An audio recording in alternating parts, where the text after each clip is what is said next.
देखिए, जो व्यक्ति समय की धारा के साथ बहता है ना, इतिहास उसको समय के साथ भुला देता है। जो व्यक्ति समय की धारा के साथ बहते हैं, इतिहास उनको भुला देता है, और जो व्यक्ति समय की धारा को मोड़ देता है, इतिहास में अमर हो जाता है। जो व्यक्ति समय की धारा को मोड़ देता है, इतिहास में वो अमर हो जाता है। बात जरूर कड़वी है, लेकिन बहुत खतरनाक है यार। कुछ ऐसा कर जाना, या तो कहते हैं कि दुनिया की कहानियां पढ़ो, या कुछ ऐसी लिख जाओ कि कहानी आपकी बन जाए और दुनिया पढ़े। दोनों चॉइस आपके पास है। आपका रिलेशनशिप किसी भी नालायक आदमी के साथ कभी नहीं होना चाहिए।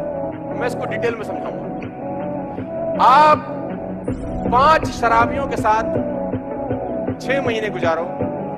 अगर आप शराब नहीं पीते, 95% संभावना है कि 6 महीने बाद बोतल खोल लोगे। Hang with 9 rich people for 1 year. अगर आप 9 रईस लोगों के साथ 1 साल गुजार लें, मैं दावा देता हूं कि 10वें रईस 1 साल के बाद आप होंगे। सिर्फ गुजार लें, सिर्फ गुजार लें।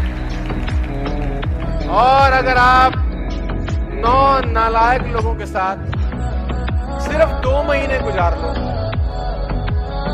5000% गारंटी है 10वें नालायक आप।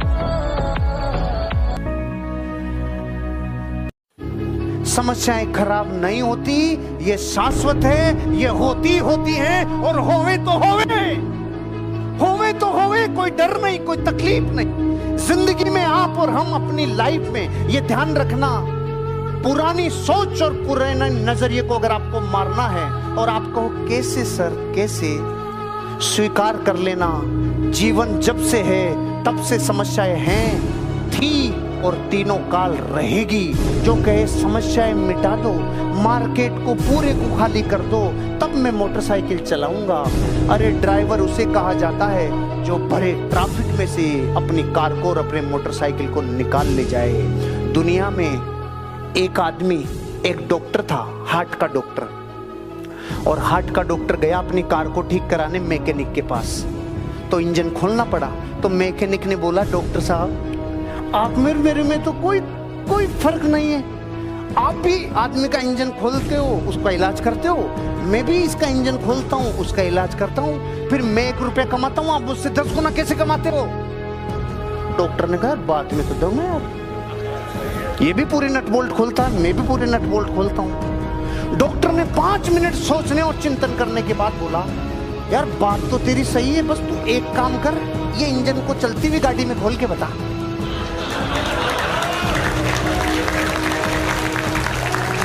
चलती हुई गाड़ी में खोल के बता। हाँ डॉक्टर साहब, आप चलती हुई गाड़ी का इंजन खोलते हो, इसलिए 10 गुना कमाते हो।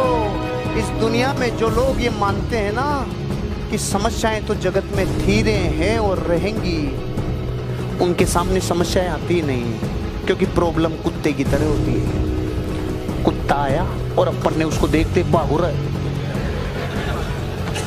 अब वो पूछेगा नहीं कि मैं आपके पीछे भागूं कि नहीं भागूं, वो 8 इंच का सामान लेके जाएगा,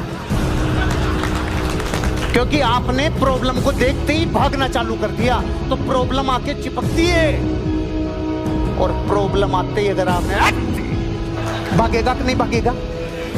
प्रॉब्लम ऐसी होती है। तो जब समस्याएं जगत में है और थी और रहेंगी, तो खराब पता की दुश्मनी क्यों? शांति से कबूल कर लो, समस्याएं शाश्वत थी, है और रहेंगी। और जो लोग असली जड़ तक नहीं पहुंचते समस्या, उनकी समस्याएं उनको अंदर तक खोखला कर देती है। सफलता के लिए लीडरशिप में 5 चीजें चाहिए, मैं आपको बताने वाला हूं। Personal effectiveness, interpersonal effectiveness, organisational effectiveness, community का इफेक्टिवनेस, और 5वां कॉमन पर्पस। ये 5 को स्टेप बाय स्टेप ध्यान से सुनिए।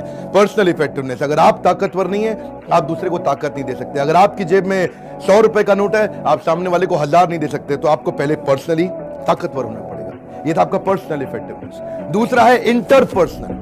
इंटरपर्सनल क्या मतलब हुआ? एक दूसरे को कन्विंस कर पाना, सामने वाले को कन्विंस कर पाना, वो है इंटरपर्सनल। तीसरा है ऑर्गेनाइजेशनल।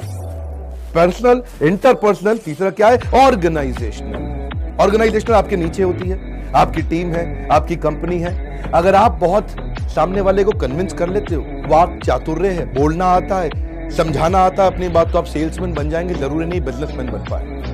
बिजनेसमैन बनने के लिए आपको कंपनी खड़ी करनी आनी चाहिए।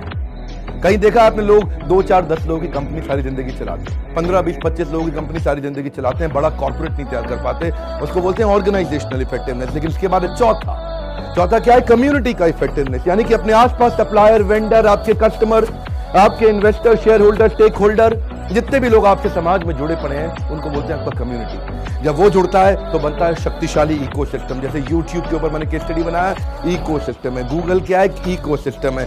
ये लोग प्रोजेक्ट नहीं बनाते, बड़ा प्लेटफॉर्म बनाते हैं। ये चौथा। और इन चारों को जोड़ने के लिए पांचवा जरूरी है, उसको बोलते हैं कॉमन पर्पस। वो आपका पांचवा।